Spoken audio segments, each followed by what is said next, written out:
So if you thought that you had already seen this sneaker, it's pretty much because you have. It's like constant deja vu with every new colorway of this Yeezy model. Pretty interesting, so let's talk about it. So here's the box. Nothing new here. 700 on the top, nothing on the side. This right here. Yeezy 700 V3 MONO Safflower.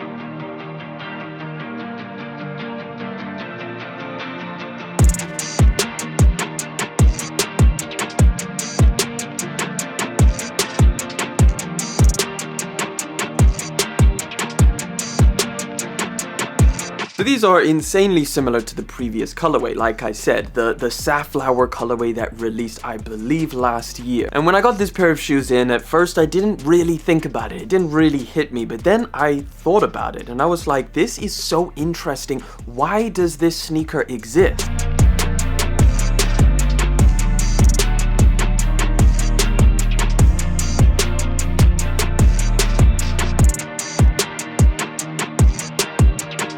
So this is the first 700 V3 that we've had this year. We've had a bunch of other things like 350s, 700s, a bunch of restocks as well, but this is the first colorway they decided to drop here in 2022 of this sneaker model. And it gets even stranger and funnier when you think about the last colorway of the 700 V3 that we had was on Yeezy Day last year, and that was the dark glow colorway. And that dark glow colorway was almost identical to the Alva colorway, and I guess you could say the clay browns as well. It's pretty safe to say at this point that the Yeezy 700 V3 lineup is the least diversified Yeezy model that's on the market. I mean, even the Kyanite colorway and the Azureth colorway, you could have an argument that those are relatively similar.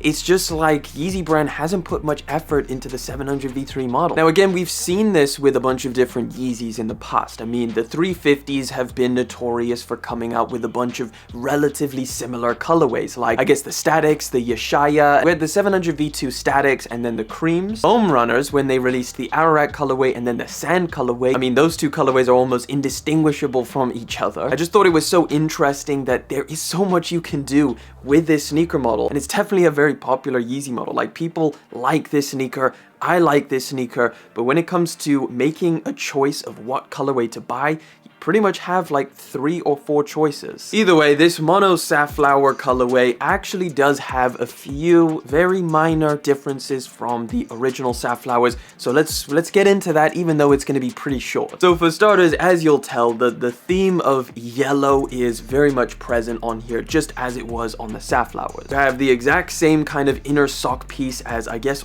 every single Yeezy 700 V3. It's all over black with the infinity looped lacing system, something that we're pretty much used to by now. However, Yeezy brand is nice enough to include a pair of black laces, which you can, I guess, cut off this one and throw on these if you wanted to. It's dropped on March the 18th. They retail for £175 here in the UK, or $200 if you're out in the US. So here in the UK, they increased by £5, which isn't much. Other than that, the actual knit material that you find on the side here with this yellow, it's the same construction, it's the same material, and even the color yellow is exactly the same. However, the most interesting change up, I would say, is the glowing cage. As we've seen on all past 700 V3s, they all have this plastic cage on the side which glows in the dark. And for the most part, they've all been green in color. However, this one is actually orange. Now, it is something that I am a big fan of. I do like the fact that these glow orange. I think it looks really cool. They have the ability to change the color of the glowing cage on the side to match whatever color they're dropping.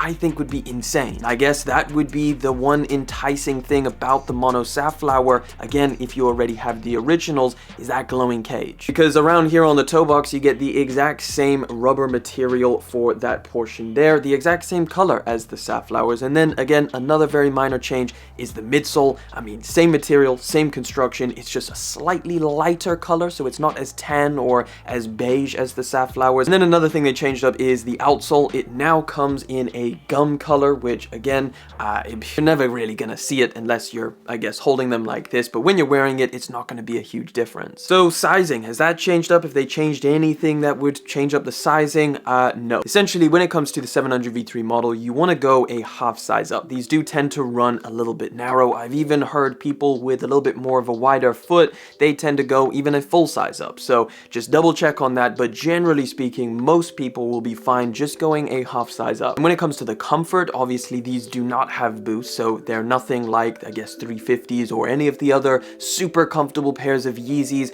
It is a much more firmer midsole, which you definitely can feel underfoot. However, I definitely wouldn't write these off as uncomfortable. They feel pretty good on foot, but yeah, you're definitely gonna have to get used to a much firmer feel when you're wearing them. Now listen, with all of this talk, I want to get one thing straight. This is a fantastic colorway, probably one of my favorite colorways, but then again, so was the Safflower. There isn't enough on here to make me change my mind about it. Even to make a decision if this is better than the Safflowers is pretty difficult because it's so close. There's hardly anything changed about it, and it's just a little bit of an interesting thing when it comes to this sneaker model. Why is Yeezy keeping the colorways so similar? I mean, even if they just wanted to keep the general colors the same and just change up the color on the side, they're not even doing that. Always had the same color for the inner sock piece. I just feel like there's a lot that they can do with this silhouette. It's a really fun, good looking pair of shoes. It's futuristic, but for some reason, it just seems like they're getting a bit lazy with the colorways. But that's pretty much it. I want to know your guys' thoughts on the entire subject of the 700 V3 lineup.